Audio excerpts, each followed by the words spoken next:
The joint session will come to order.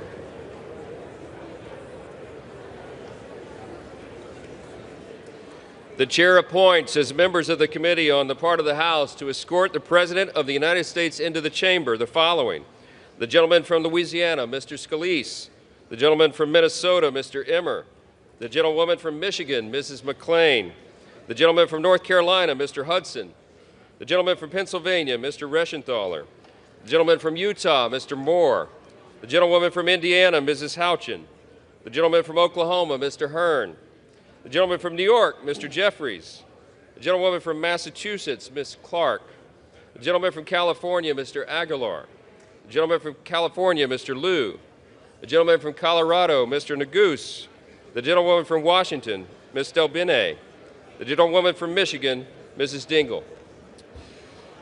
The President of the Senate, at the direction of that body, appoints the following senators as members of the committee on the part of the Senate to escort the President of the United States into the House chamber: the Senator from South Dakota, Mr. Thune; the Senator from Wyoming, Mr. Barrasso; the Senator from Arkansas, Mr. Cotton; the Senator from Oklahoma, Mr. Lankford; the Senator from West Virginia, Mrs. Capito; the Senator from South Carolina, Mr. Scott; the Senator from New York, Mr. Schumer; the Senator from Illinois, Mr. Durbin; the Senator from Minnesota, Ms. Klobuchar; the Senator from New Jersey, Mr. Booker; the Senator from Wisconsin, Ms. Baldwin. The members of the escort committee will exit the chamber through the lobby doors.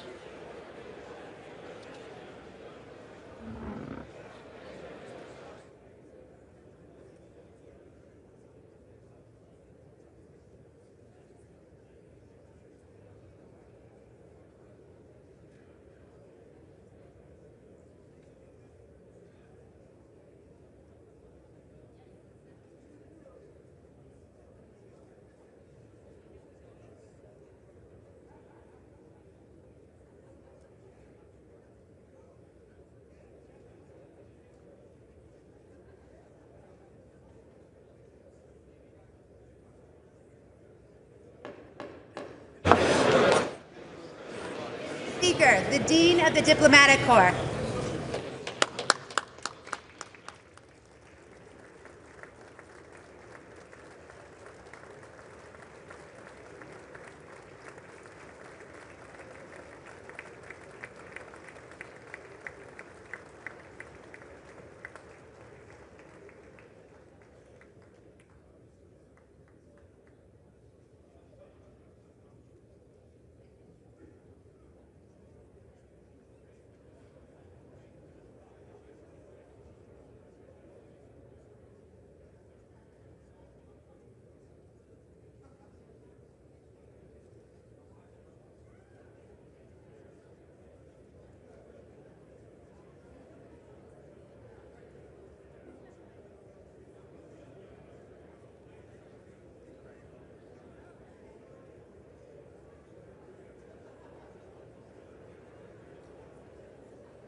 Supreme Court.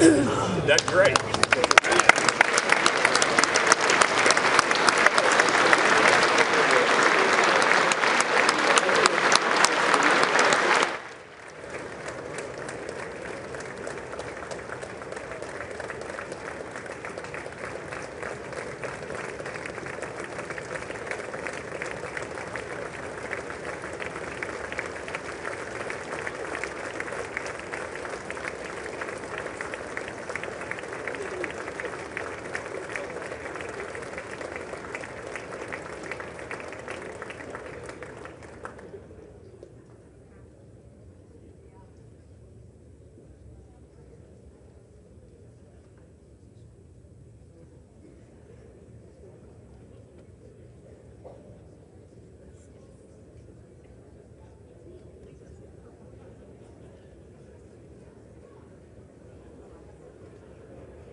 Speaker, the President's Cabinet.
Mr. Speaker, the President of the United States.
Speaker Johnson, Vice President Vance, the First Lady of the United States,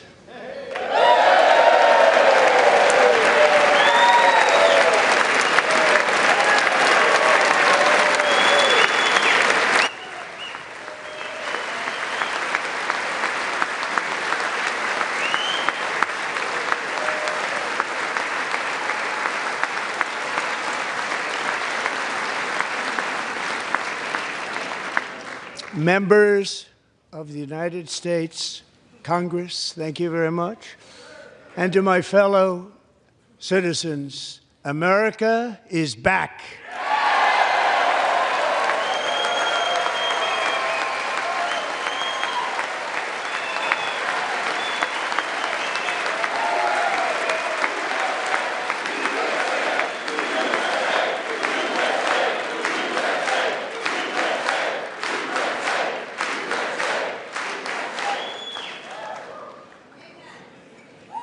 6 weeks ago, I stood beneath the dome of this Capitol and proclaimed the dawn of the golden age of America.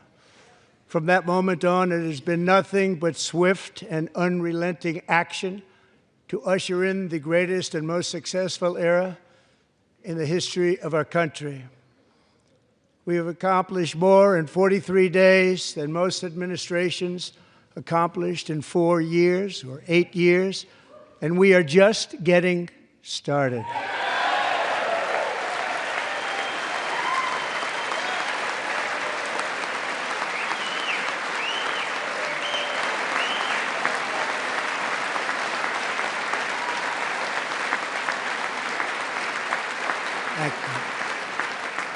I return to this chamber tonight to report that America's momentum is back, our spirit is back, our pride is back, our confidence is back, and the American dream is surging bigger and better than ever before.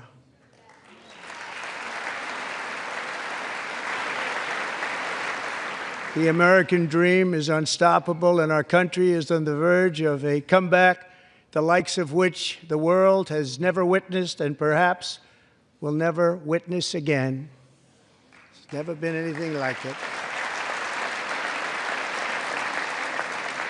The presidential election of November 5th was a mandate like has not been seen in many decades.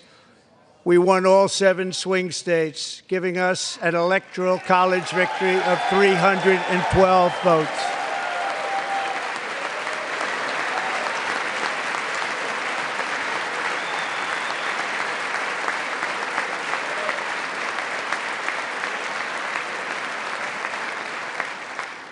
We won the popular vote by big numbers and won counties in our country.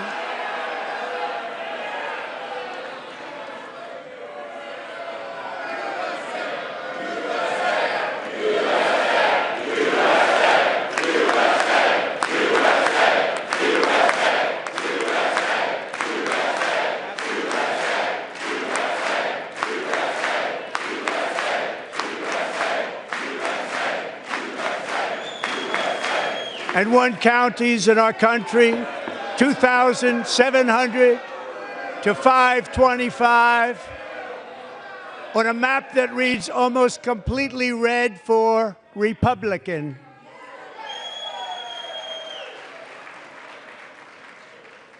Now, for the first time in modern history, more Americans believe that our country is headed in the right direction than the wrong direction. In fact, it's an astonishing record, 27-point swing, the most ever.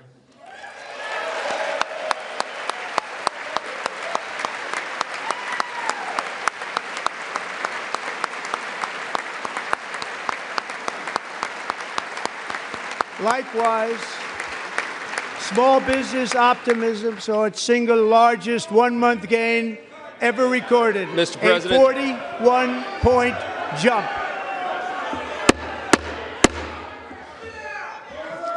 Members are directed to uphold and maintain decorum in the House and to cease any further disruptions. That's your warning.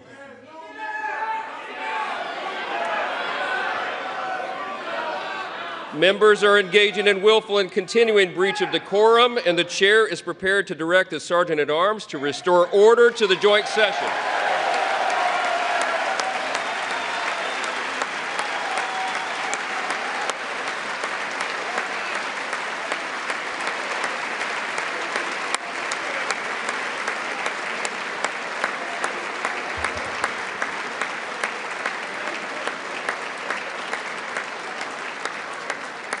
Mr. Green, take your seat. Take your seat, sir. Take your seat. Finding that members continue to engage in willful and concerted disruption of proper decorum, the chair now directs the Sergeant-at-Arms to restore order. Remove this gentleman from the chamber.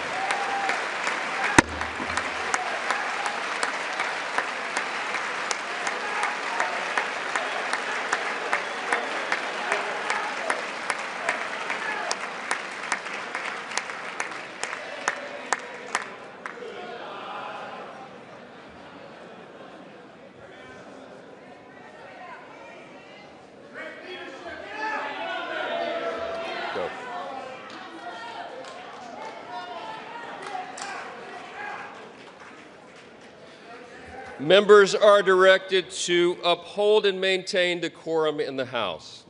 Mr. President, you continue. Thank you. Over the past 6 weeks, I have signed nearly 100 executive orders and taken more than 400 executive actions, a record to restore common sense, safety, optimism, and wealth all across our wonderful land.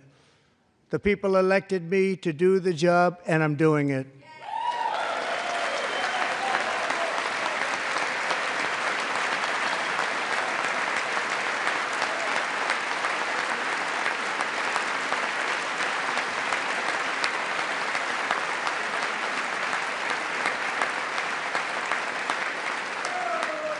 In fact, it has been stated by many that the first month of our presidency, it's our presidency, is the most successful in the history of our nation.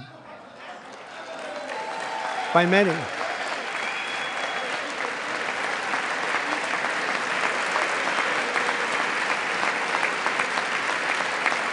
And what makes it even more impressive is that, do you know who number 2 is?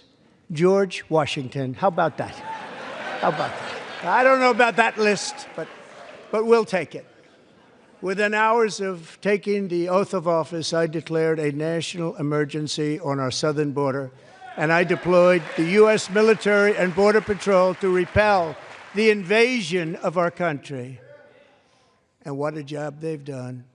As a result, illegal border crossings last month were by far the lowest ever recorded, ever.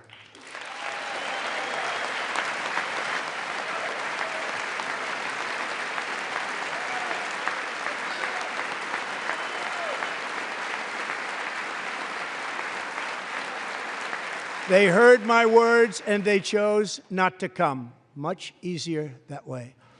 In comparison, under Joe Biden, the worst president in American history, there were hundreds of thousands of illegal crossings a month, and virtually all of them, including murderers, drug dealers, gang members, and people from mental institutions and insane asylums, were released into our country. Who would want to do that? This is my 5th such speech to Congress. And once again, I look at the Democrats in front of me, and I realize there is absolutely nothing I can say to make them happy or to make them stand or smile or applaud. Nothing I can do. I could find a cure to the most devastating disease, a disease that would wipe out entire nations, or announce the answers to the greatest economy in history, or the stoppage of crime to the lowest levels ever recorded. And these people sitting right here will not clap, will not stand, and certainly will not cheer for these astronomical achievements. They won't do it, no matter what. Five times I've been up here. It's very sad, and it just shouldn't be this way.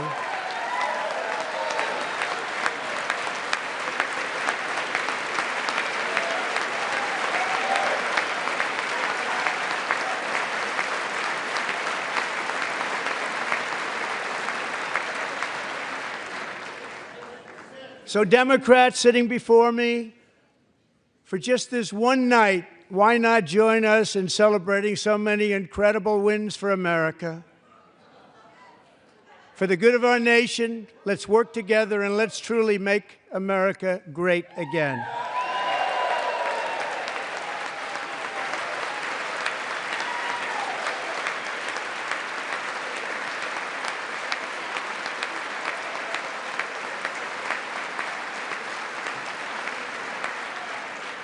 Every day, my administration is fighting to deliver the change America needs to bring a future that America deserves, and we're doing it.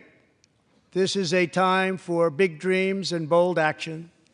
Upon taking office, I imposed an immediate freeze on all federal hiring, a freeze on all new federal regulations, and a freeze on all foreign aid.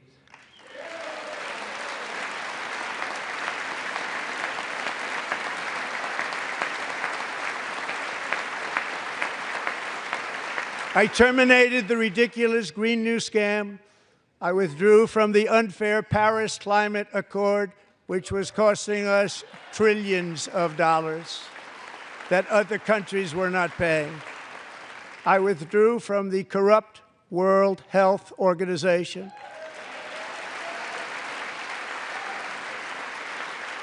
And I also withdrew from the anti-American UN Human Rights Council.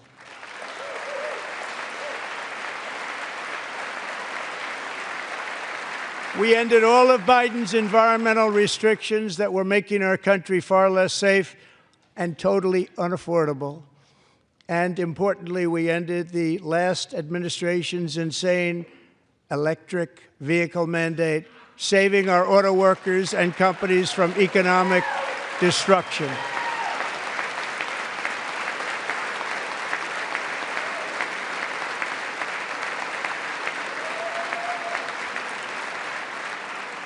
To unshackle our economy, I have directed that for every one new regulation, 10 old regulations must be eliminated, just like I did in my very successful first term.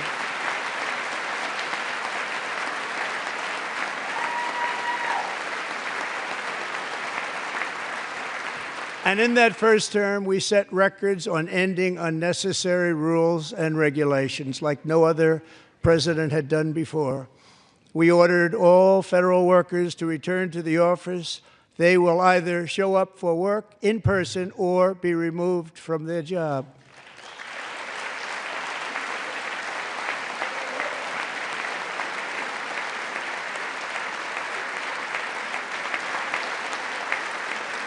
And we have ended weaponized government where, as an example, a sitting president is allowed to viciously prosecute his political opponent, like me. How did that work out? Not too good. Not too good.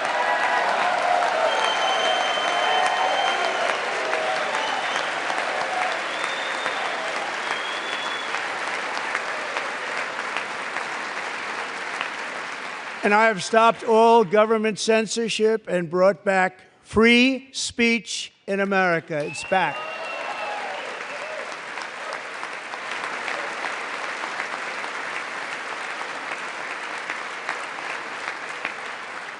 And 2 days ago, I signed an order making English the official language of the United States of America.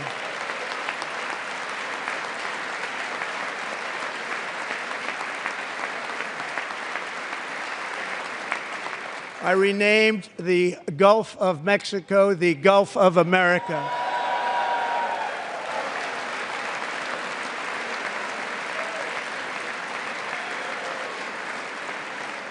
And likewise, I renamed, for a great president, William McKinley, Mount McKinley again. Beautiful Alaska. We love Alaska. We've ended the tyranny of so-called diversity, equity, and inclusion policies all across the entire federal government and indeed the private sector and our military. And our country will be woke no longer.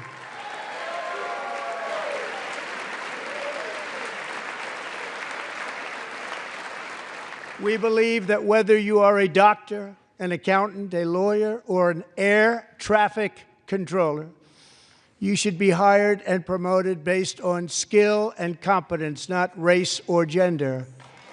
Very important.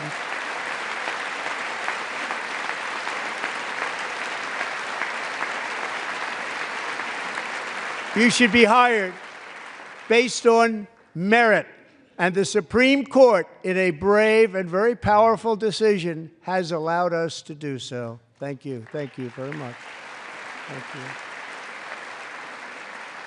you. We have removed the poison of critical race theory from our public schools, and I signed an order making it the official policy of the United States government that there are only two genders, male and female.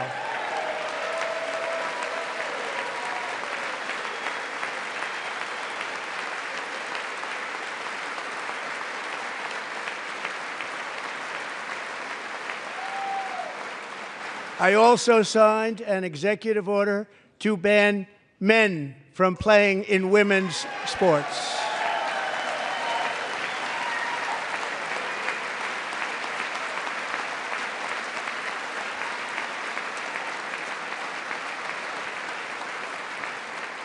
Three years ago, Peyton McNabb was an all-star high school athlete, one of the best, preparing for a future in college sports. But when her girls' volleyball match was invaded by a male, he smashed the ball so hard in Peyton's face, causing traumatic brain injury, partially paralyzing her right side, and ending her athletic career. It was a shot like she's never seen before. She's never seen anything like it. Peyton is here tonight in the gallery, and Peyton, from now on, schools will kick the men off the girls' team, or they will lose all federal funding.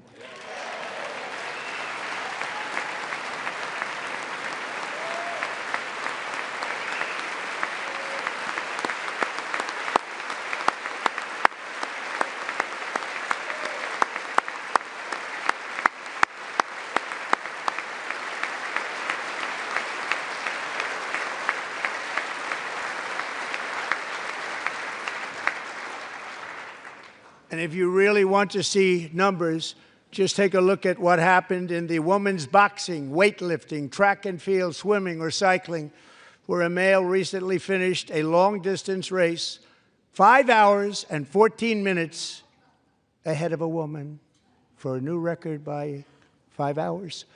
Broke the record by 5 hours. It's demeaning for women, and it's very bad for our country. We're not going to put up with it any longer.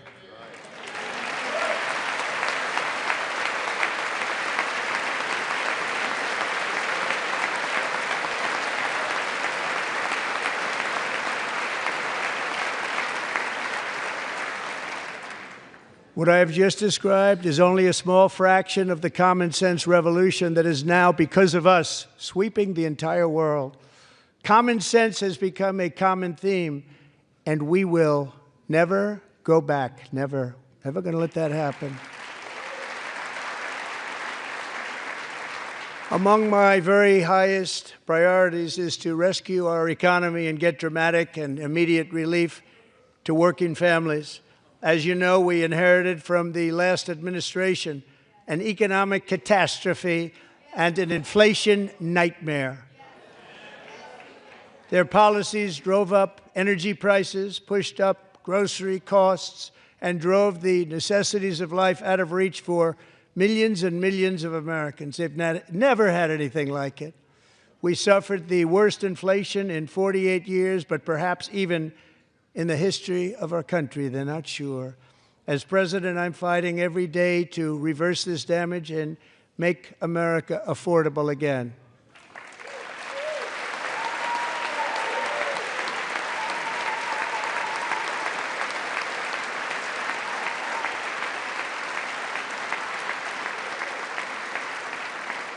Joe Biden especially let the price of eggs get out of control. The egg price is out of control, and we're working hard to get it back down. Secretary, do a good job on that. You inherited a total mess from the previous administration. Do a good job.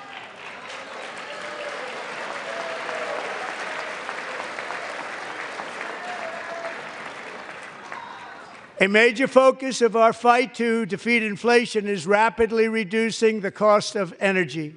The previous administration cut the number of new oil and gas leases by 95%, slowed pipeline construction to a halt, and closed more than 100 power plants. We are opening up many of those power plants right now.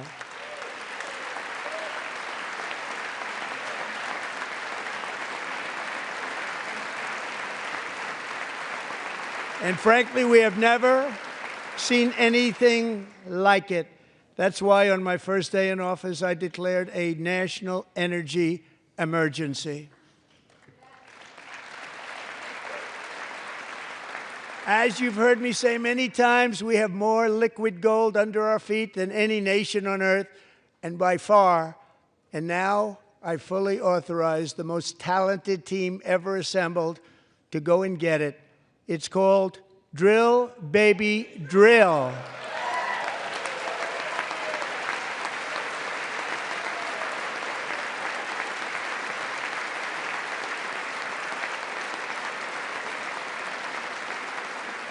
My administration is also working on a gigantic natural gas pipeline in Alaska, among the largest in the world, where Japan, South Korea, and other nations want to be our partner with investments of trillions of dollars each. There's never been anything like that one.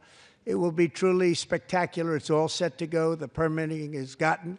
And later this week, I will also take historic action to dramatically expand production of critical minerals and rare earths here in the USA.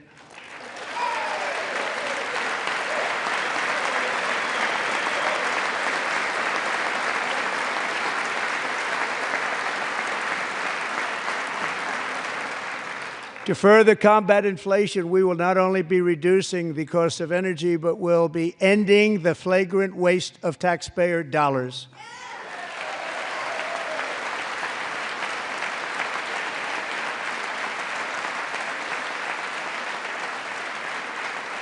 And to that end, I have created the brand new Department of Government Efficiency, DOGE.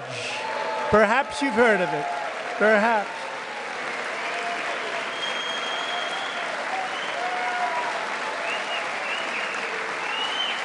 Which is headed by Elon Musk, who is in the gallery tonight.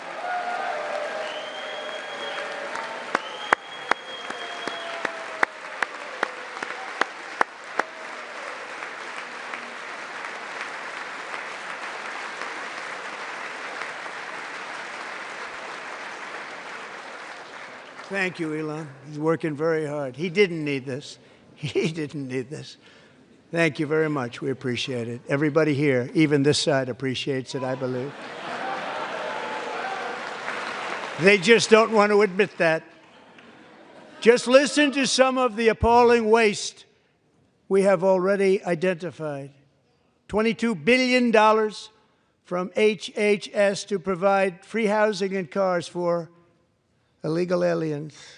$45 million for diversity, equity, and inclusion scholarships in Burma. $40 million to improve the social and economic inclusion of sedentary migrants. Nobody knows what that is. $8 million to promote LGBTQI+ in the African nation of Lesotho, which nobody has ever heard of. $60 million for indigenous peoples and Afro-Colombian empowerment in Central America, $60 million. $8 million for making mice transgender. This is real.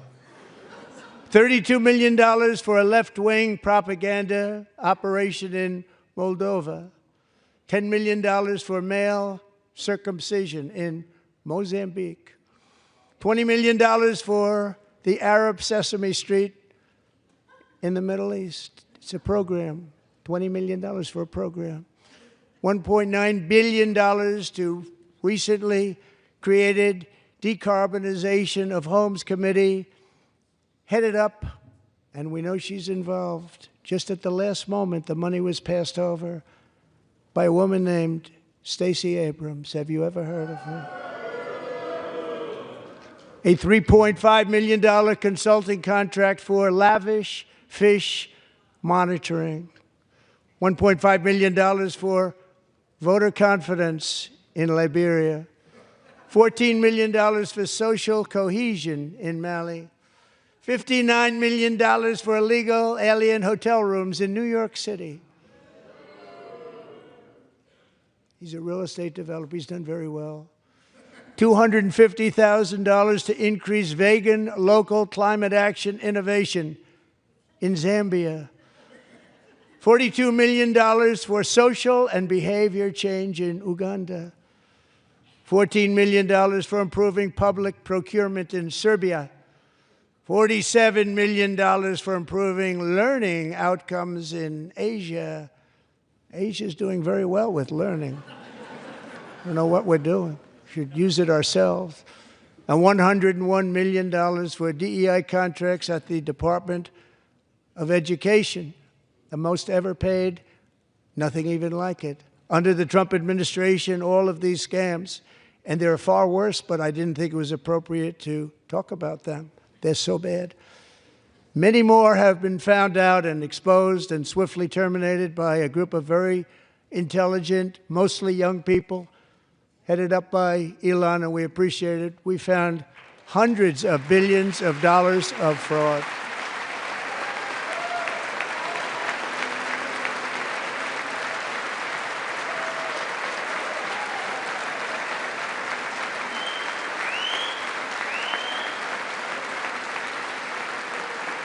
And we've taken back the money and reduced our debt to fight inflation and other things. Taken back a lot of that money. We got it just in time. This is just the beginning. The Government Accountability Office, a federal government office, has estimated annual fraud of over $500 billion in our nation, and we are working very hard to stop it. We're going to. We're also identifying shocking levels of incompetence and probable fraud in the Social Security program for our seniors, and that our seniors and people that we love rely on. Believe it or not, government databases list 4.7 million Social Security members from people aged 100 to 109 years old. It lists 3.6 million people from ages 110 to 119. I don't know any of them. I know some people that are rather elderly, but not quite that elderly. 3.47 million people from ages 120 to 129. 3.9 million people from ages 130 to 139. 3.5 million people from ages 140 to 149. And money is being paid to many of them, and we're searching right now. In fact, Pam, good luck. Good luck. You're going to find it. But a lot of money is paid out to people because it just keeps getting paid, and nobody does, and it really hurts Social Security and hurts our country. 1.3 million people from ages 150 to 159, and over 130,000 people, according to the Social Security databases, are age over 160 years old. We have a healthier country than I thought, Bobby.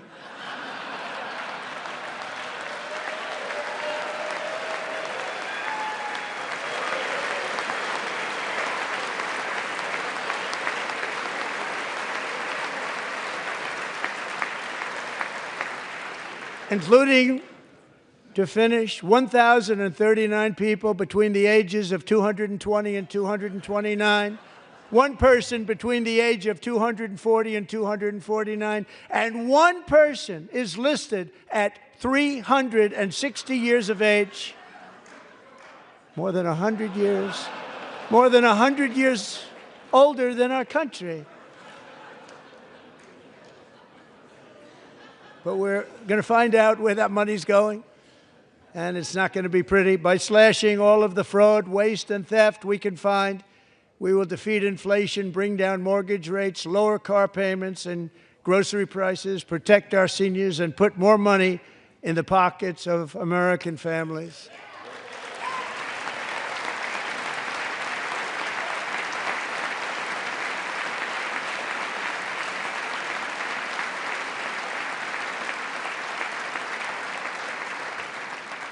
And today, interest rates took a beautiful drop, big, beautiful drop. It's about time.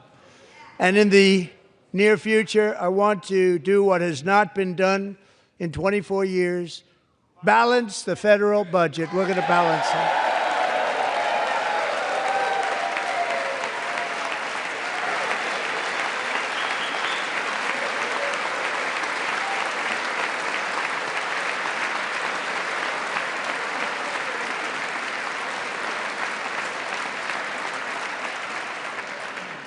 With that goal in mind, we have developed in great detail what we are calling the Gold Card, which goes on sale very, very soon. For $5 million, we will allow the most successful job-creating people from all over the world to buy a path to U.S. citizenship. It's like the green card, but better and more sophisticated. And these people will have to pay tax in our country. They won't have to pay tax from where they came. The money that they've made, you wouldn't want to do that, but they have to pay tax, create jobs. They'll also be taking people out of colleges and paying for them so that we can keep them in our country instead of having them being forced out. Number one, at the top school, as an example, being forced out and not being allowed to stay and create tremendous numbers of jobs and great success for a company out there. So while we take out the criminals, killers, traffickers, and child predators who are allowed to enter our country under the open border policy of these people, the Democrats, the Biden administration, the open border insane policies that you've allowed to destroy our country, we will now bring in brilliant, hardworking, job-creating people. They're going to pay a lot of money, and we're going to reduce our debt with that money.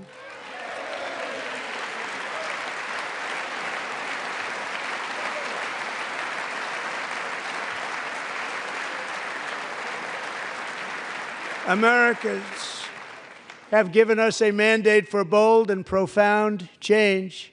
For nearly 100 years, the federal bureaucracy has grown until it has crushed our freedoms, ballooned our deficits, and held back America's potential in every possible way. The nation founded by pioneers and risk-takers now drowns under millions and millions of pages of regulations and debt. Approvals that should take 10 days to get instead take 10 years, 15 years, and even 20 years before you're rejected.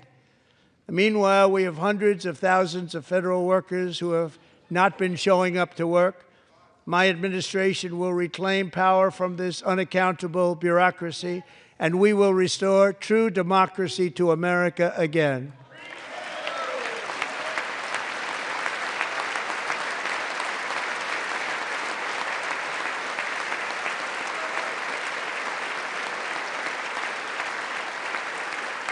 And any federal bureaucrat who resists this change will be removed from office immediately. Because we are draining the swamp. It's very simple. And the days of rule by unelected bureaucrats are over.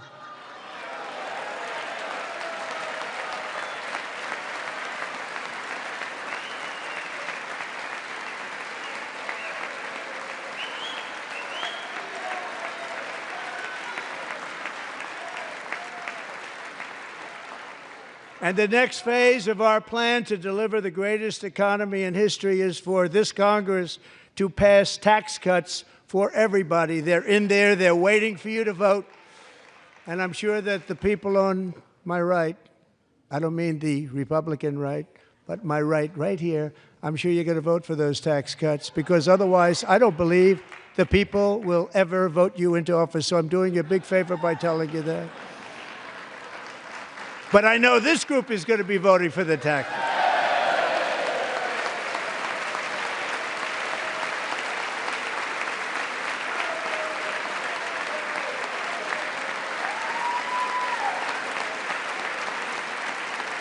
Thank you. It's a very, very big part of our plan. We had tremendous success in our first term with it, a very big part of our plan. We're seeking permanent income tax cuts all across the board. And to get urgently needed relief to Americans hit especially hard by inflation, I'm calling for no tax on tips, no tax on overtime, and no tax on Social Security benefits for our great seniors.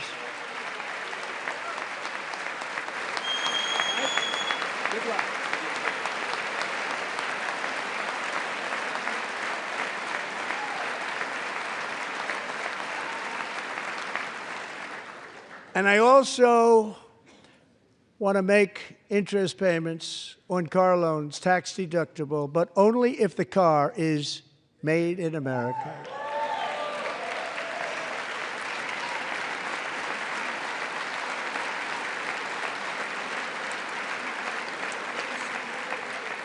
And by the way, we're going to have growth in the auto industry like nobody's ever seen. Plants are opening up all over the place. Deals are being made. Never seen. That's a combination of the election win and tariffs. It's a beautiful word, isn't it? That, along with our other policies, will allow our auto industry to absolutely boom. It's going to boom. Spoke to the majors today, all three, the top people, and they're so excited. In fact, already numerous car companies have announced that they will be building massive automobile plants in America, with Honda just announcing a new plant in Indiana, one of the largest anywhere in the world.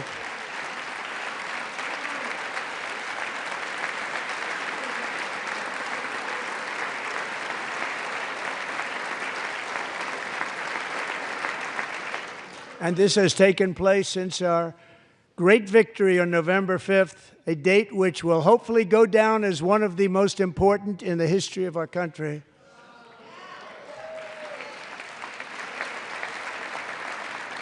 In addition, as part of our tax cuts, we want to cut taxes on domestic production and all manufacturing. And just as we did before, we will provide 100% expensing. It will be retroactive to January 20th, 2025. And it was one of the main reasons why our tax cuts were so successful in our first term, giving us the most successful economy in the history of our country. First term. We had a great first term.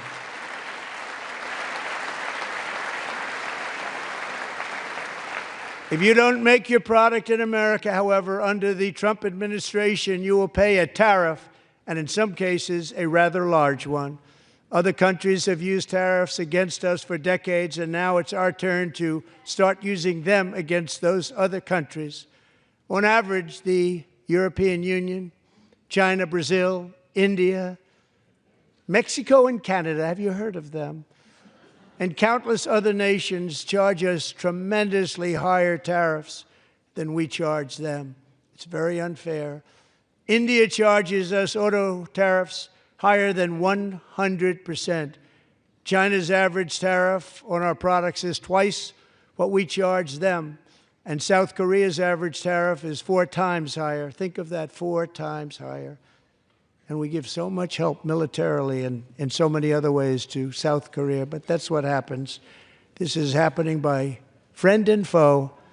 This system is not fair to the United States and never was. And so on April 2nd, I wanted to make it April 1st, but I didn't want to be accused of April Fool's Day. That's not, just one day cost us a lot of money. But we're going to do it in April. I'm a very superstitious person. April 2nd reciprocal tariffs kick in. And whatever they tariff us, other countries, we will tariff them. That's reciprocal, back and forth. Whatever they tax us, we will tax them. If they do non-monetary tariffs to keep us out of their market, then we will do non-monetary barriers to keep them out of our market. There's a lot of that, too. They don't even allow us in their market. We will take in trillions and trillions of dollars and create jobs like we have never seen before. I did it with China, and I did it with others, and the Biden administration couldn't do anything about it because there was so much money they couldn't do anything about it. We have been ripped off for decades by nearly every country on earth, and we will not let that happen any longer.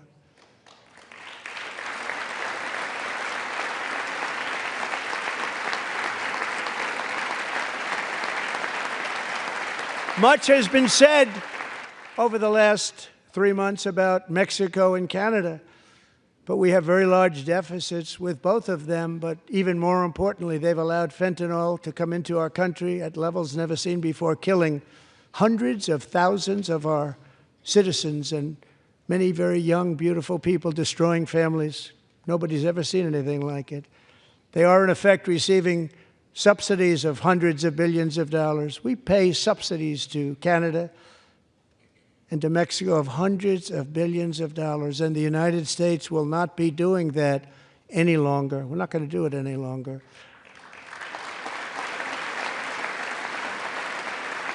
Thanks to our America First policies we're putting into place, we have had $1.7 trillion of new investment in America in just the past few weeks. The combination of the election and our economic policies that people of SoftBank, one of the most brilliant anywhere in the world, announced a $200 billion investment. OpenAI and Oracle, Larry Ellison, announced $500 billion investment, which they wouldn't have done if Kamala had won. Apple announced $500 billion investment.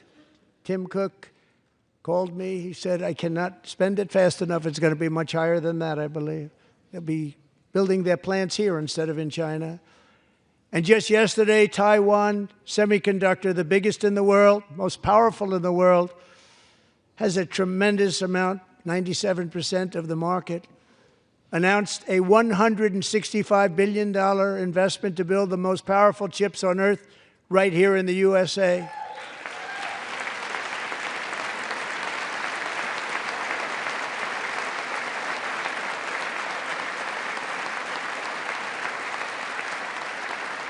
And we're not giving them any money. Your CHIPS Act is a horrible, horrible thing. We give hundreds of billions of dollars, and it doesn't mean a thing. They take our money and they don't spend it. All that meant to them, we're giving them no money. All that was important to them was they didn't want to pay the tariffs, so they came and they're building, and many other companies are coming. We don't have to give them money. We just want to protect our businesses and our people. And they will come because they won't have to pay tariffs if they build in America. So it's very amazing. You should get rid of the CHIP Act, and whatever's left over, Mr. Speaker, you should use it to reduce debt or any other reason you want to.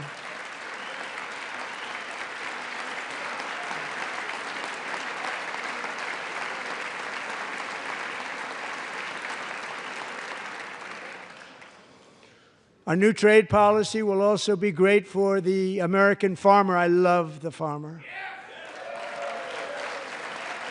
who will now be selling into our home market, the USA, because nobody is going to be able to compete with you. Because there's goods that come in from other countries and companies. They're really in a bad position in so many different ways. They're uninspected. They may be very dirty and disgusting, and they come in and they pour in, and they hurt our American farmers. The tariffs will go on agricultural product coming into America, and our farmers, starting on April 2nd, it may be a little bit of an adjustment period, We had that before when I made the deal with China, $50 billion of purchases, and I said, just bear with me, and they did. They did. Probably have to bear with me again, and this will be even better. That was great. The problem with it was that Biden didn't enforce it. He didn't enforce it. $50 billion of purchases, and we were doing great, but Biden did not enforce it, and it hurt our farmers. But our farmers are going to have a field day right now. So to our farmers, have a lot of fun. I love you too. I love you too. It's all going to happen.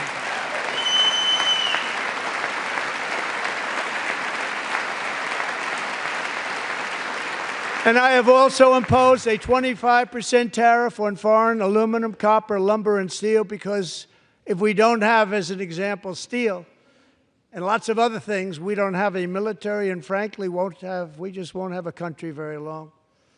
Here today is a proud American steelworker, fantastic person from Decatur, Alabama.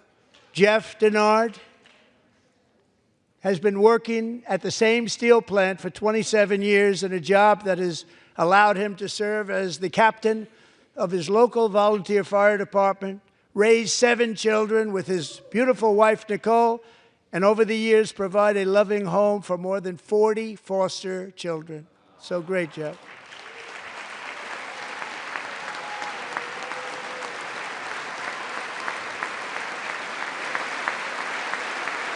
Thank you, Jeff. Thank you, Jeff.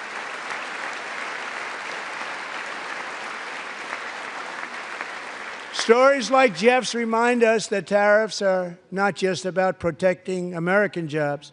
They're about protecting the soul of our country. Tariffs are about making America rich again and making America great again, and it's happening, and it will happen rather quickly. There'll be a little disturbance, but we're okay with that. It won't be much. No, you're not. Oh. And look where Biden took us. Very low, the lowest we've ever been. Jeff, I want to thank you very much, and I also want to recognize another person who has devoted herself to foster care community. She works so hard on it. A very loving person, our magnificent First Lady of the United States.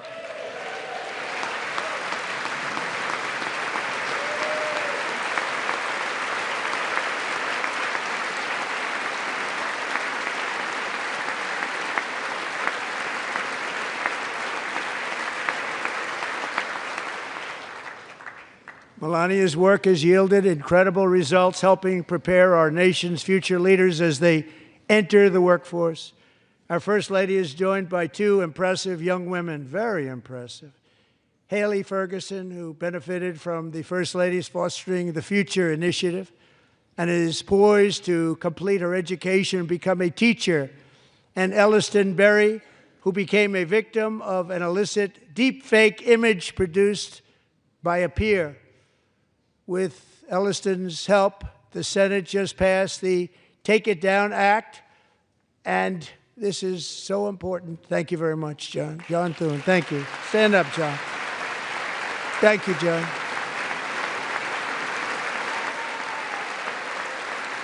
Thank you all very much.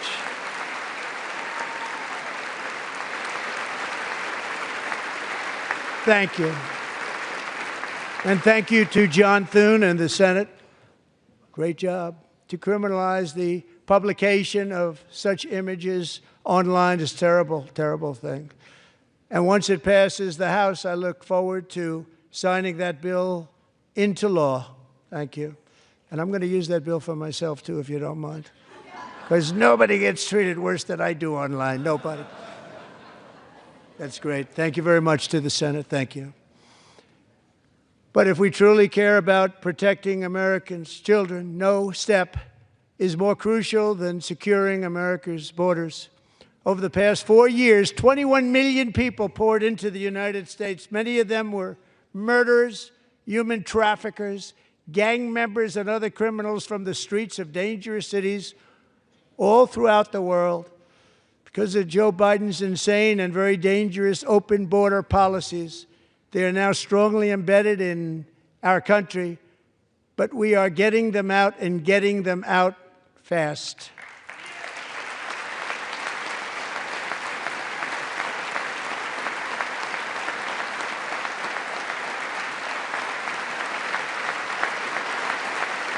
And I want to thank Tom Homan and Christy. I want to thank you and Paul of Border Patrol. I want to thank you. What a job they've all done, everybody. Border Patrol, ICE, law enforcement in general is incredible. We have to take care of our law enforcement. Have to.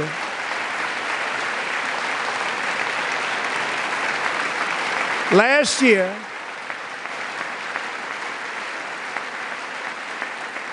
a brilliant 22-year-old nursing student named Laken Riley, the best in her class, admired by everybody, went out for a jog on the campus of the University of Georgia.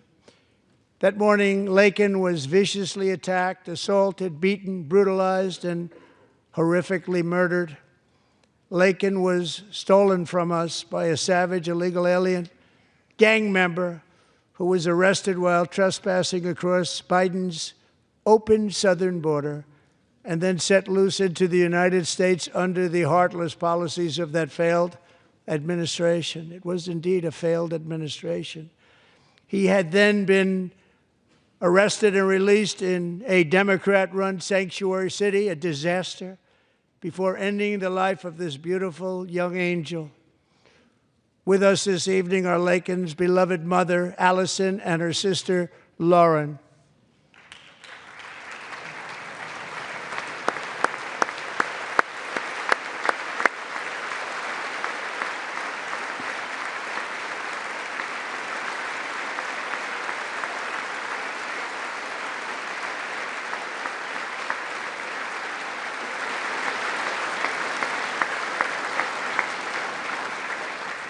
Last year, I told Laken's grieving parents that we would ensure their daughter would not have died in vain. That's why the very first bill I signed into law as your 47th president mandates the detention of all dangerous criminal aliens who threaten public safety. It's a very strong, powerful act.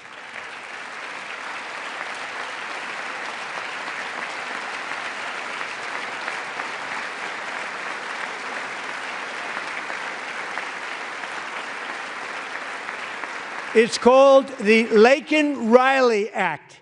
So Allison and Lauren, America will never, ever forget our beautiful Laken Hope Riley.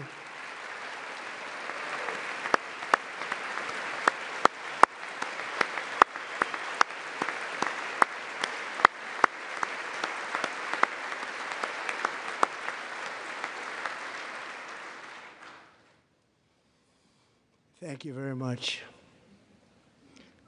Since taking office, my administration has launched the most sweeping border and immigration crackdown in American history, and we quickly achieved the lowest numbers of illegal border crossers ever recorded. Thank you.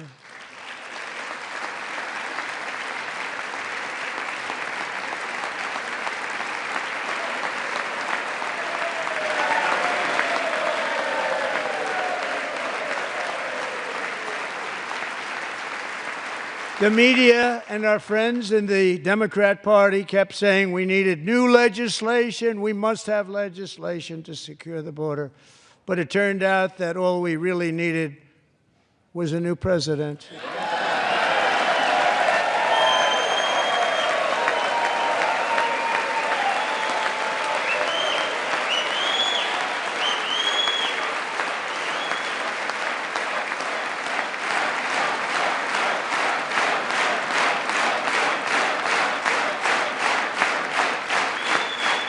Thank you. Joe Biden didn't just open our borders, he flew illegal aliens over them to overwhelm our schools, hospitals, and communities throughout the country. Entire towns like Aurora, Colorado, and Springfield, Ohio, buckled under the weight of the migrant occupation and corruption like nobody's ever seen before. Beautiful towns destroyed. Now, just as I promised in my inaugural address, we are achieving the great liberation of America.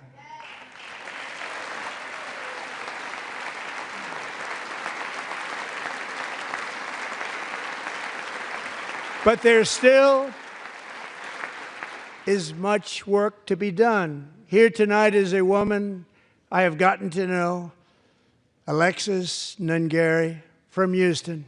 Wonderful woman. Last June, Alexis's 12-year-old daughter, her precious Jocelyn, walked to a nearby convenience store. She was kidnapped, tied up, assaulted for 2 hours under a bridge, and horrifically murdered. Arrested and charged with this heinous crime are 2 illegal alien monsters from Venezuela, released into America by the last administration through their ridiculous open border. The death of this beautiful 12-year-old girl and the agony of her mother and family touched our entire nation greatly. Alexis, I promised that we would always remember your daughter, your magnificent daughter, and earlier tonight I signed an order keeping my word to you. One thing I have learned about Jocelyn is that she loved animals so much. She loved nature.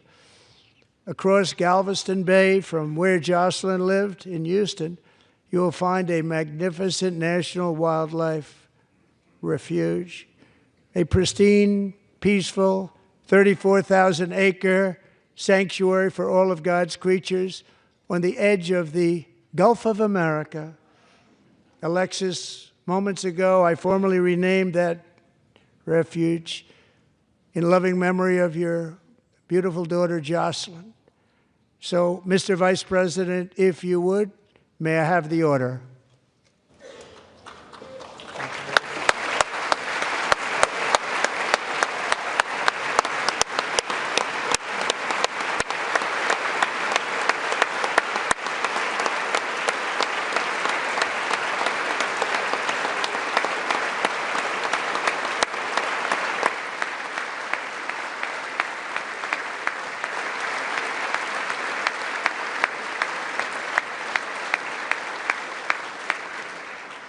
Thank you very much.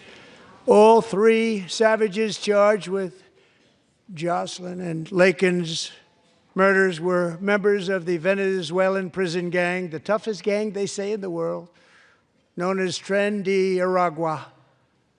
2 weeks ago, I officially designated this gang, along with MS-13 and the bloodthirsty Mexican drug cartels, as foreign terrorist organizations.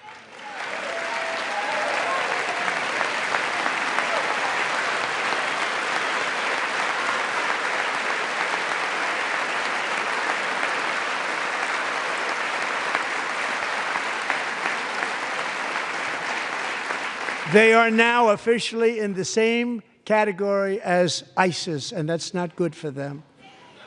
Countless thousands of these terrorists were welcomed into the U.S. by the Biden administration.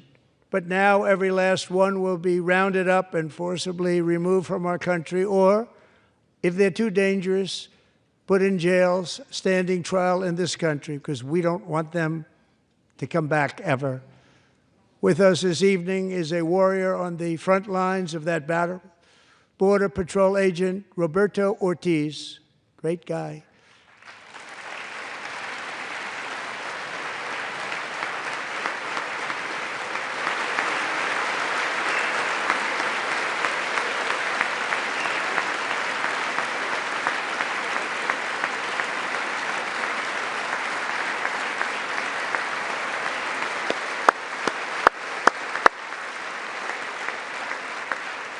In January, Roberto and another agent were patrolling by the Rio Grande near an area known as Cartel Island. Doesn't sound too nice to me.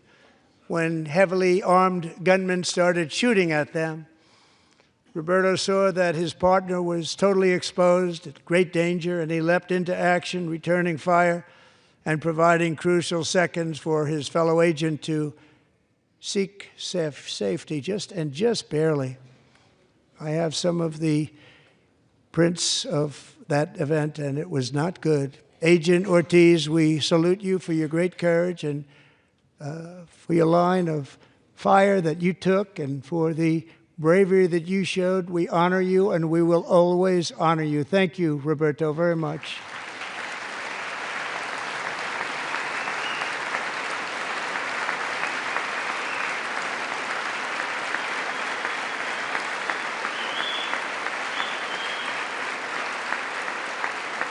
Thank you, Roberto. And I actually got to know him on my many calls to the border. He's a great gentleman. The territory to the immediate south of our border is now dominated entirely by criminal cartels that murder, rape, torture, and exercise total control. They have total control over a whole nation, posing a grave threat to our national security. The cartels are waging war on America, and it's time for America to wage war on the cartels, which we are doing.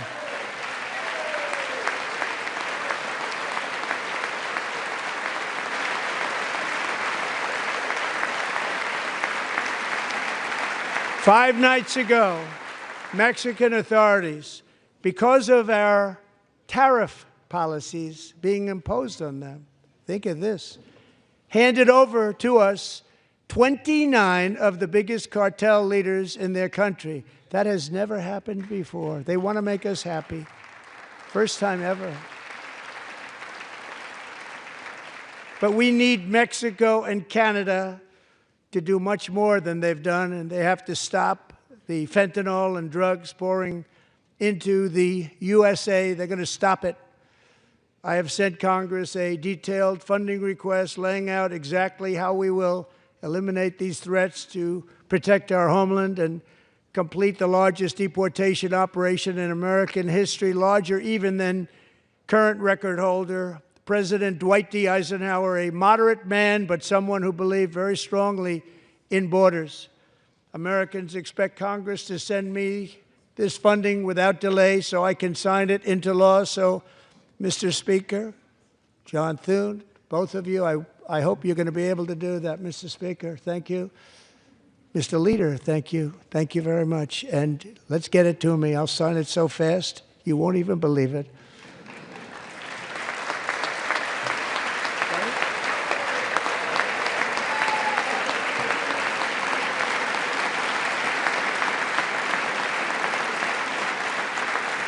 And as we reclaim our sovereignty, we must also bring back law and order to our cities and towns.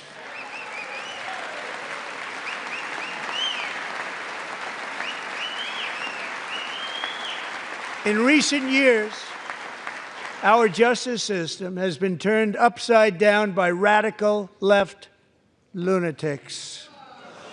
Many jurisdictions virtually ceased enforcing the law against dangerous repeat offenders while weaponizing law enforcement against political opponents like me.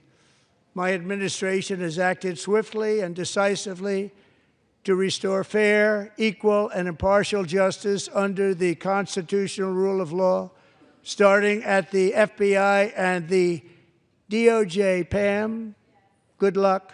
Cash, wherever you may be, good luck. Good luck. Pam Bondi.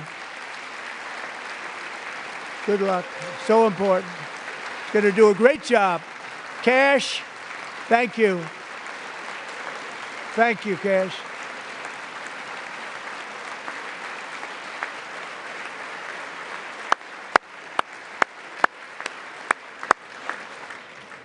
They've already started very strong. They're going to do a fantastic job. You're going to be very proud of them. We're also once again giving our police officers the support, protection, and respect they so dearly deserve. They have to get it. They have such a hard, dangerous job, but we're going to make it less dangerous. The problem is the bad guys don't respect the law, but they're starting to respect it, and they soon will respect it. This also includes our great fire departments throughout the country. Our firemen and women are unbelievable people, and we'll never forget them. And besides that, they voted for me in record numbers, so I have no choice.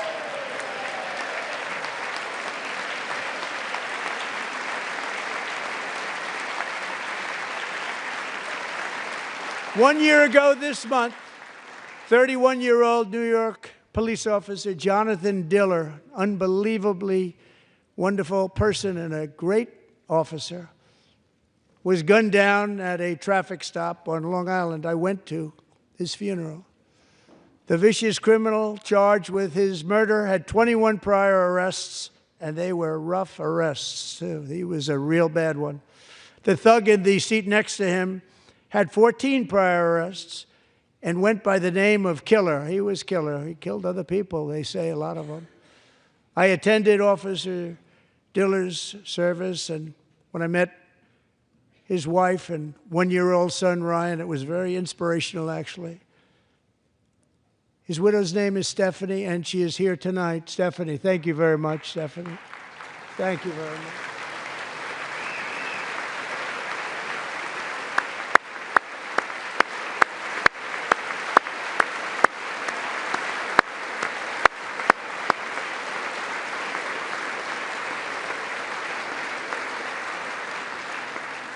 Stephanie, we're going to make sure that Ryan knows his dad was a true hero, New York's finest, and we're going to get these cold-blooded killers and repeat offenders off our streets, and we're going to do it fast. Got to stop it. They get out with 28 arrests. They push people into subway trains. They hit people over the head, back of the head with baseball bats.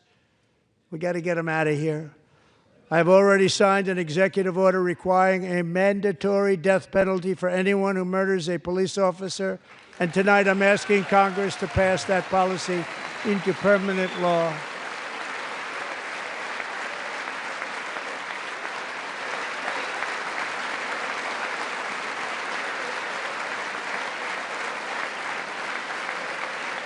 I'm also asking for a new crime bill getting tough on repeat offenders while enhancing protections for America's police officers so they can do their jobs without fear of their lives being totally destroyed.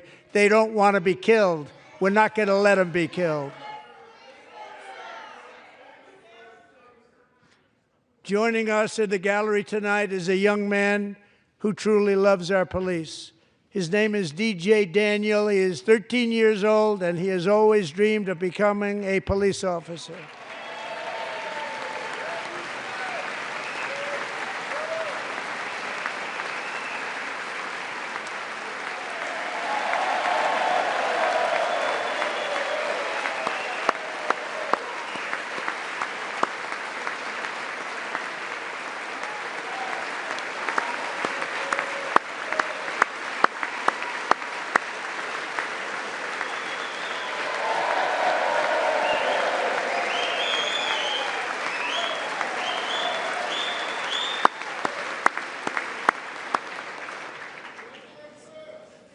But in 2018, DJ was diagnosed with brain cancer.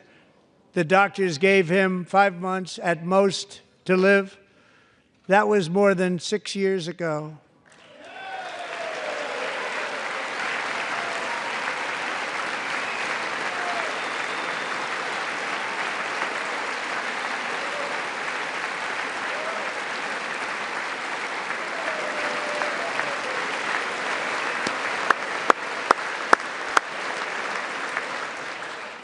Since that time, DJ and his dad have been on a quest to make his dream come true, and DJ has been sworn in as an honorary law enforcement officer actually a number of times. The police love him, the police departments love him.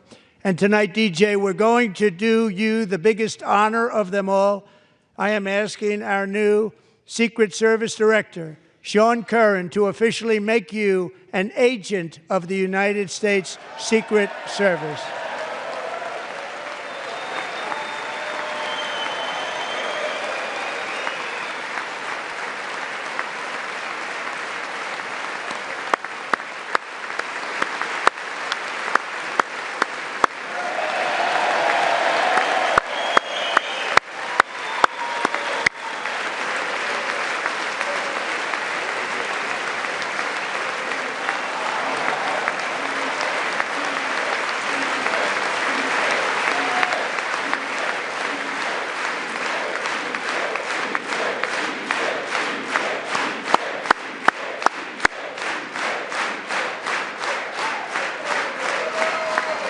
Thank you, DJ.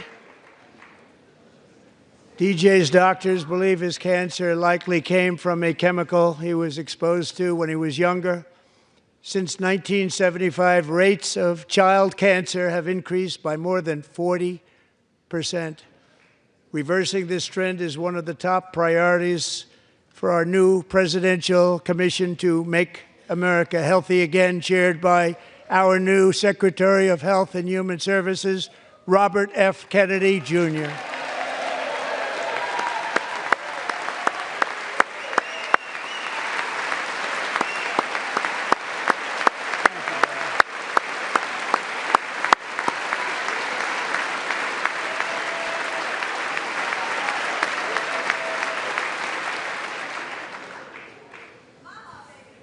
With the name Kennedy, you would have thought everybody over here would have been cheering.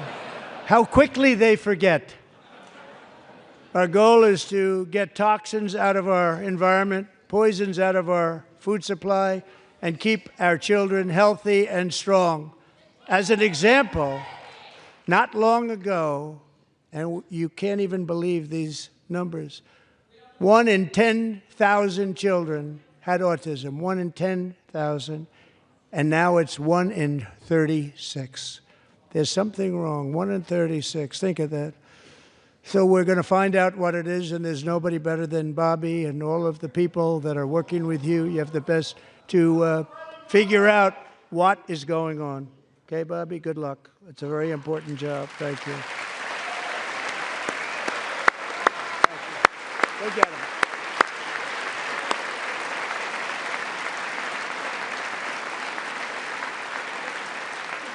Thank you. My administration is also working to protect our children from toxic ideologies in our schools. A few years ago, January Littlejohn and her husband discovered that their daughter's school had secretly, socially transitioned their 13-year-old little girl. Teachers and administrators conspired to deceive January and her husband while encouraging her daughter to use a new name and pronouns. They, them pronoun, actually, all without telling January, who is here tonight and is now a courageous advocate against this form of child abuse. January, thank you. Thank you. Thank you very much.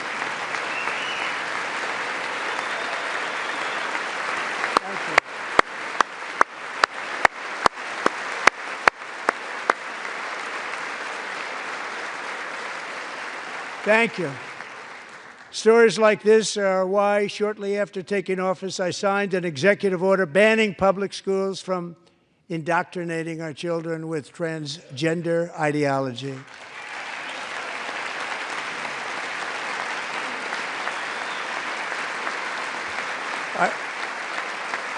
I also signed an order to cut off all taxpayer funding to any institution that engages in the sexual mutilation of our youth.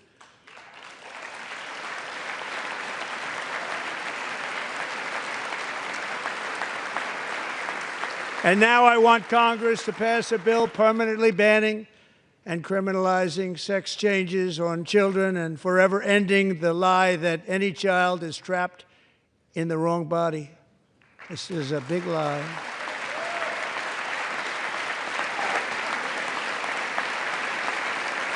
And our message to every child in America is that you are perfect exactly the way God made you.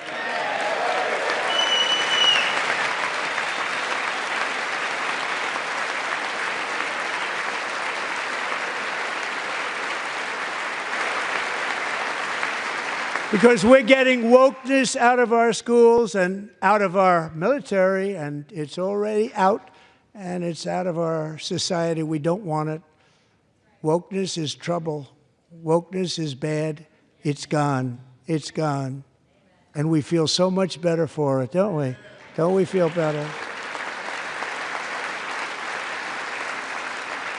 Our service members won't be activists and ideologues. They will be fighters and warriors. They will fight for our country. And Pete, congratulations.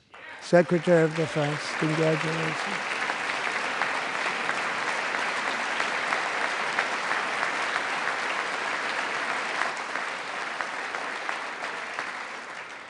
And he's not big into the woke movement, I can tell you. I know him well. I am pleased to report that in January, the U.S. Army had its single best recruiting month in 15 years, and that all armed services are having among the best recruiting results ever in the history of our services. What a difference.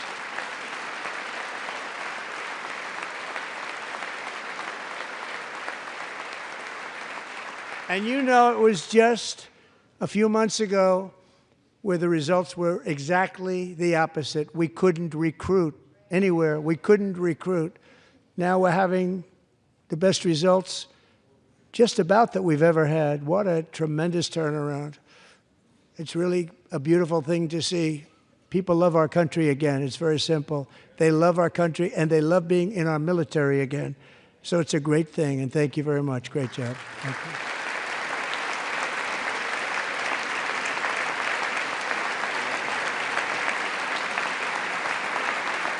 We're joined tonight by a young man, Jason Hartley, who knows the weight of that call of duty. Jason's father, grandfather, and great-grandfather all wore the uniform. Jason tragically lost his dad, who was also a Los Angeles County Sheriff's deputy when he was just a boy, and now he wants to carry on the family legacy of service. Jason is a senior in high school, a six-letter varsity athlete, a really good athlete, they say, a brilliant student with a 4.46, that's good, GPA. And his greatest dream is to attend the U.S. Military Academy at West Point.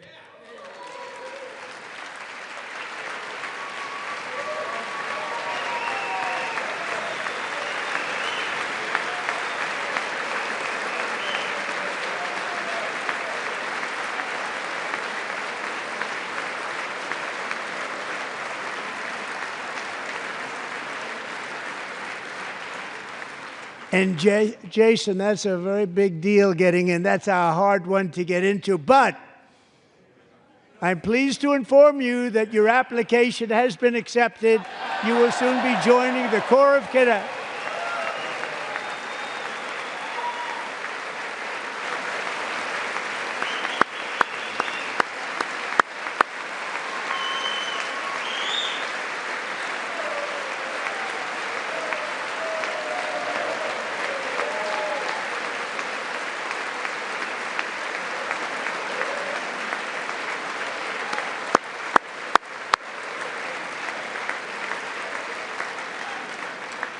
Thank you.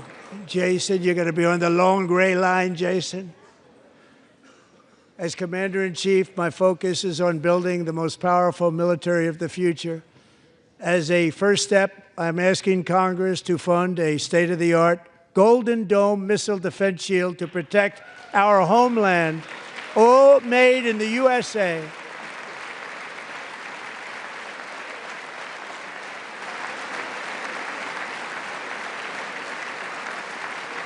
And Ronald Reagan wanted to do it long ago, but the technology just wasn't there, not even close. But now we have the technology. It's incredible, actually.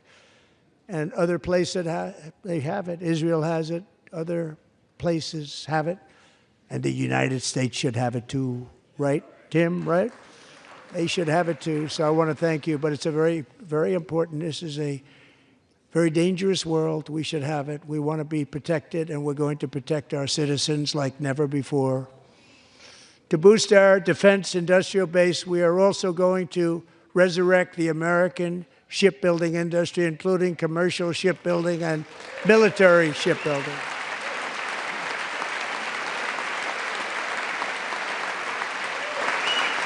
And for that purpose, I am announcing tonight that we will create a new Office of Shipbuilding in the White House and offer special tax incentives to bring this industry home to America where it belongs. We used to make so many ships.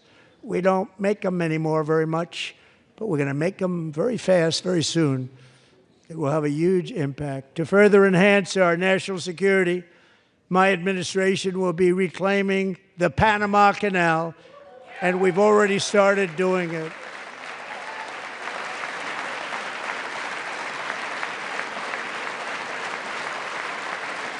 Just today, a large American company announced they are buying both ports around the Panama Canal and lots of other things having to do with the Panama Canal and a couple of other canals. The Panama Canal was built by Americans for Americans, not for others, but others could use it.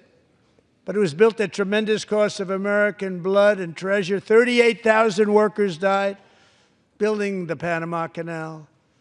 They died of malaria. They died of snake bites and mosquitoes. Not a nice place to work. They paid them very highly to go there, knowing there was a 25% chance that they would die. The most expensive project also that was ever built in our country's history, if you bring it up to modern day costs. It was given away by the Carter administration for $1, but that agreement has been violated very severely. We didn't give it to China. We gave it to Panama, and we're taking it back.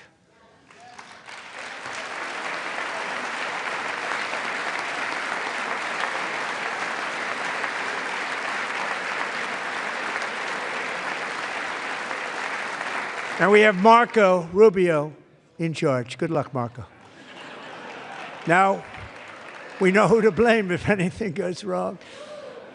Marco's been amazing, and he's going to do a great job. Think of it. He got 100 votes. You know, he was approved with actually 99, but the 100th was this gentleman, and I feel very certain. So let's assume he got 100 votes. And I'm either very, very happy about that or I'm very concerned about it.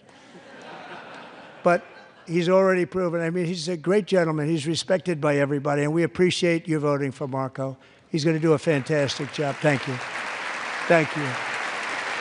He's doing a great job. Great job. And I also have a message tonight for the incredible people of Greenland. We strongly support your right to determine your own future. And if you choose, we welcome you into the United States of America. We need Greenland for national security and even international security, and we're working with everybody involved to try and get it. But we need it really for international world security, and I think we're going to get it. One way or the other, we're going to get it. We will keep you safe. We will make you rich, and together we will take Greenland to heights like you have never thought possible before. It's a very small population, but very, very large piece of land and very, very important for military security. America is once again standing strong against the forces of radical Islamic terrorism. 3.5 years ago, ISIS terrorists killed 13 American service members and countless others in the Abbey Gate bombing during the disastrous and incompetent withdrawal from Afghanistan. Not that they were withdrawing, it was the way they withdrew. Perhaps the most embarrassing moment in the history of our country. Tonight, I am pleased to announce that we have just apprehended the top terrorist responsible for that atrocity, and he is right now on his way here to face the swift sword of American justice.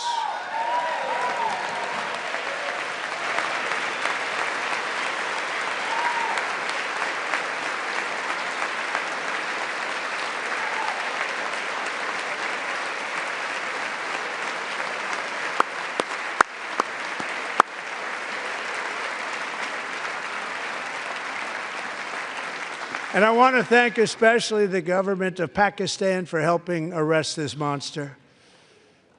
This was a very momentous day for those 13 families who I actually got to know very well, most of them, whose children were murdered, and the many people that were so badly, over 42 people, so badly injured on that fateful day in Afghanistan. What a horrible day. Such incompetence was shown that when Putin saw what happened, I guess he said, wow, maybe this is my chance. That's how bad it was. Should have never happened. Grossly incompetent people. I spoke to many of the parents and loved ones, and they're all in our hearts tonight. Just spoke to them on the phone. We had a big call. Every one of them called, and everybody was on the line, and they did nothing but cry with happiness. They were very happy, as happy as you can be under those circumstances. Their child, brother, sister, son, daughter was killed for no reason whatsoever. In the Middle East, we're bringing back our hostages from Gaza. In my first term, we achieved one of the most groundbreaking peace agreements in generations, the Abraham Accords.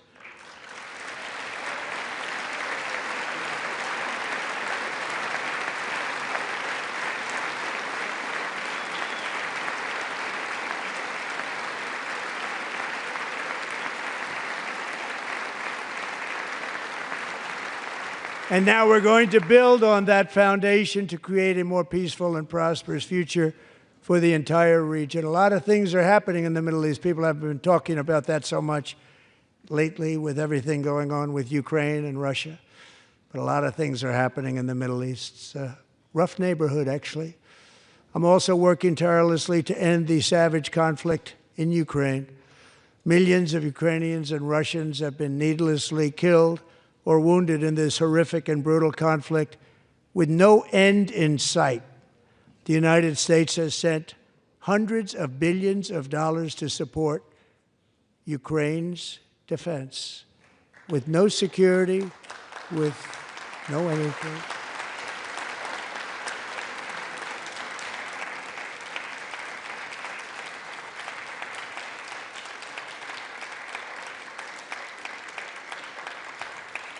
Do you want to keep it going for another 5 years? Yeah, you would say Pocahontas says yes.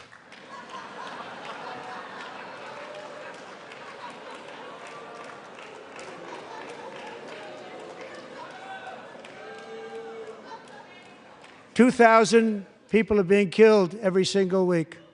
More than that. They're Russian young people. They're Ukrainian young people. They're not Americans. But I want it to stop. Meanwhile, Europe has sadly spent more money buying Russian oil and gas than they have spent on defending Ukraine, by far. Think of that. They've spent more buying Russian oil and gas than they have defending. And we've spent perhaps $350 billion, like taking candy from a baby. That's what happened. And they've spent $100 billion. What a difference that is. And we have an ocean separating us, and they don't. But we're getting along very well with them, and lots of good things are happening. Biden has authorized more money in this fight than Europe has spent by billions and billions of dollars. It's hard to believe that they wouldn't have stopped it and said, at some point, come on, let's equalize. You got to be equal to us. But that didn't happen. Earlier today, I received an important letter from President Zelensky of Ukraine. The letter reads, Ukraine is ready to come to the negotiating table as soon as possible to bring lasting peace closer. Nobody wants peace more than the Ukrainians, he said. My team and I stand ready to work under President Trump's strong leadership to get a peace that lasts. We do really value how much America has done to help Ukraine maintain its sovereignty and independence.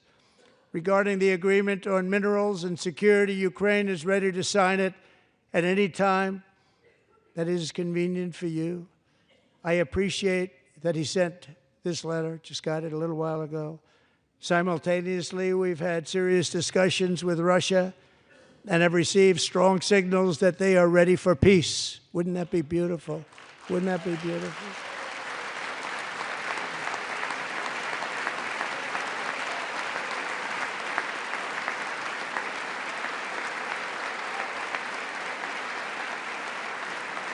Wouldn't that be beautiful?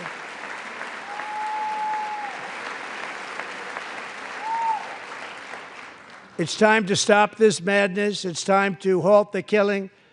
It's time to end the senseless war. If you want to end wars, you have to talk to both sides.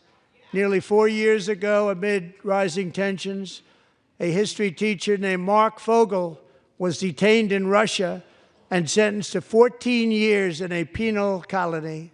Rough stuff. The previous administration barely lifted a finger to help him. They knew he was innocent, but they had no idea where to begin. But last summer, I promised his 95-year-old mother, Malphine, that we would bring her boy safely back home. After 22 days in office, I did just that, and they are here tonight.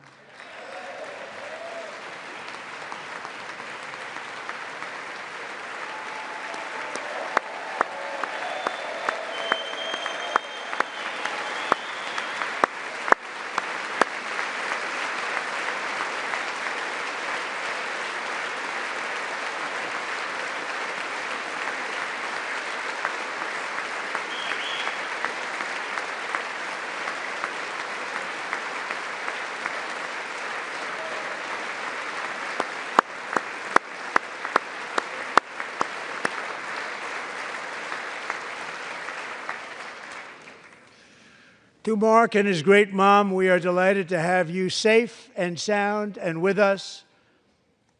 As fate would have it, Mark Fogel was born in a small rural town in Butler, Pennsylvania. Have you heard of it?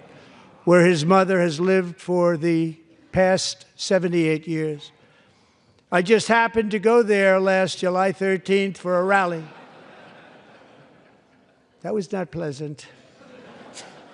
And that is where I met his beautiful mom right before I walked onto that stage.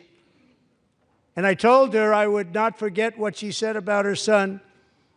And I never did I? Never forgot. Less than 10 minutes later, at that same rally, gunfire rang out, and a sick and deranged assassin unloaded 8 bullets from his sniper's perch into a crowd of many thousands of people. My life was saved by a fraction of an inch, but some were not so lucky. Corey Comparator was a firefighter, a veteran, a Christian, a husband, a devoted father, and above all, a protector. When the sound of gunshots pierced the air, it was a horrible sound. Corey knew instantly what it was and what to do. He threw himself on top of his wife and daughters and shielded them from the bullets with his own body. Corey was hit really hard. You know the story from there. He sacrificed his life to save theirs. 2 others, very fine people, were also seriously hit. But thankfully, with the help of 2 great country doctors, we thought they were gone, and they were saved. So those doctors had great talent. We're joined by Corey's wife, Helen, who was his high school sweetheart, and their 2 beloved daughters, Allison and Kaylee. Thank you.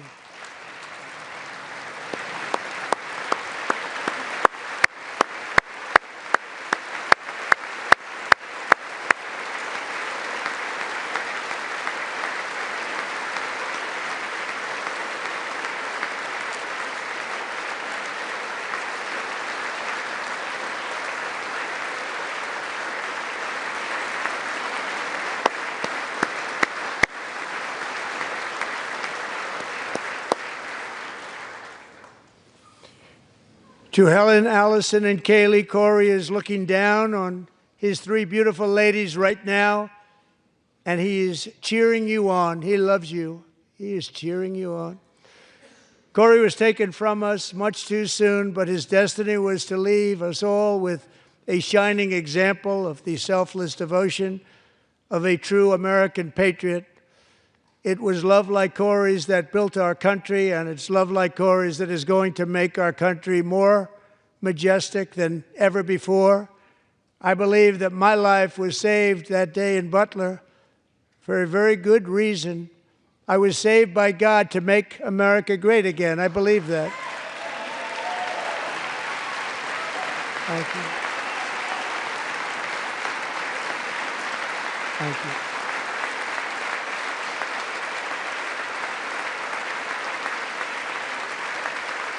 Thank you.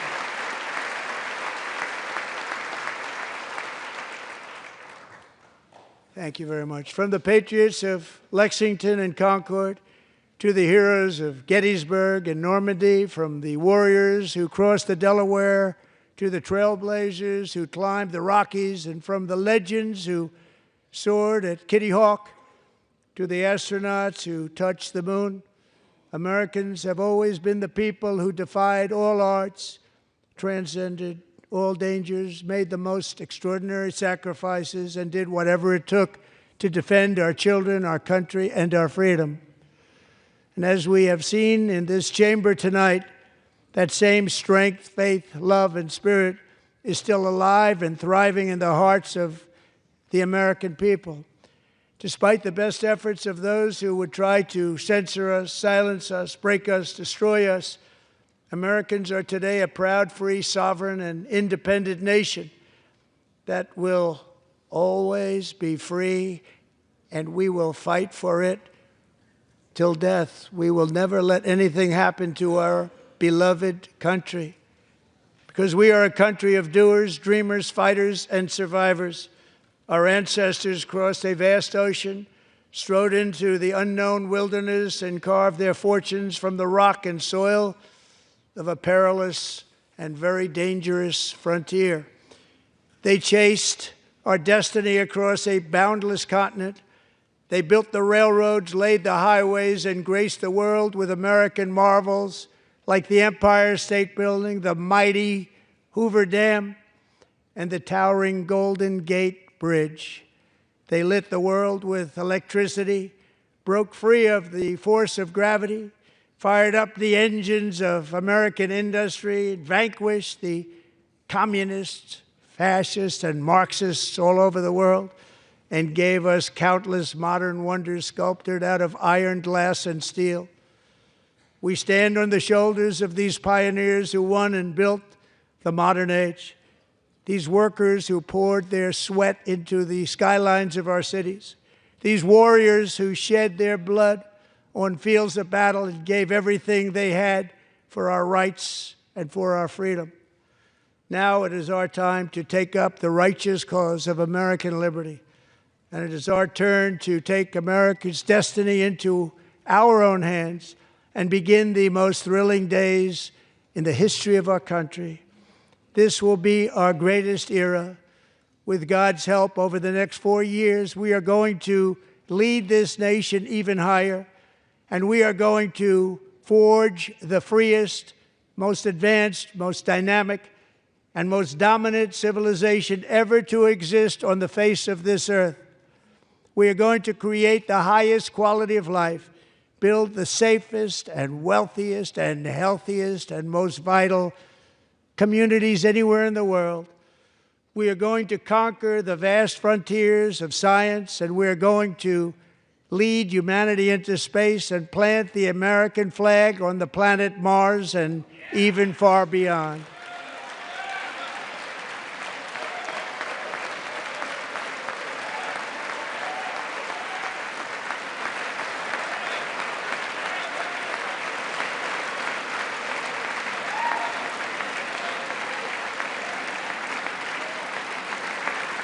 And through it all, we are going to rediscover the unstoppable power of the American spirit. And we are going to renew unlimited promise of the American dream. Every single day, we will stand up and we will fight, fight, fight for the country our citizens believe in and for the country our people deserve.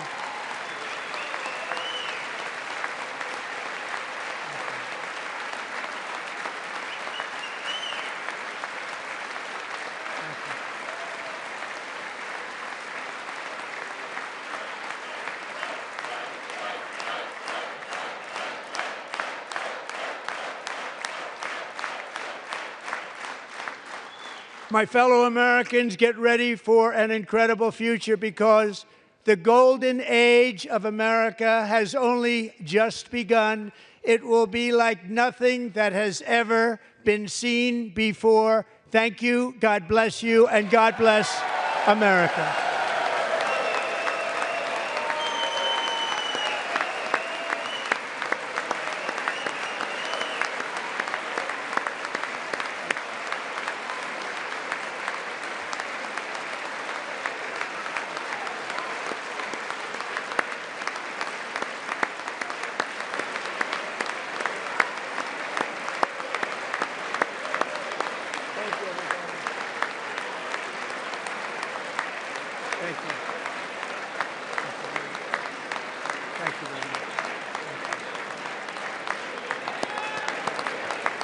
Thank you very much.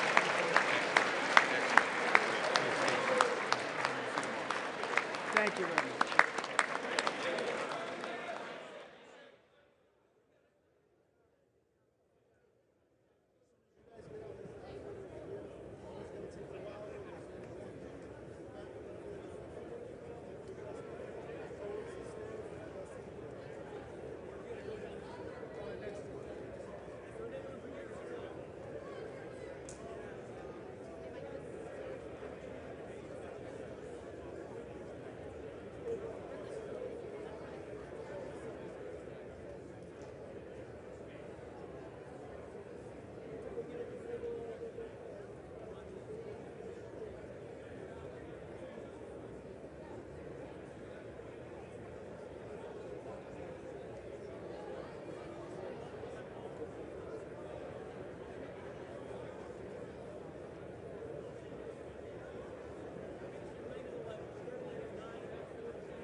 The chair declares the joint session of the two houses now dissolved.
The House will be in order.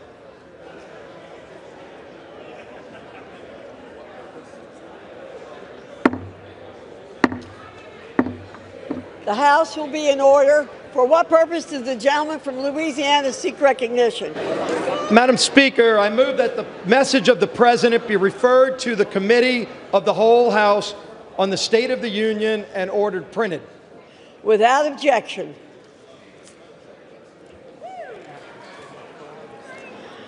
Does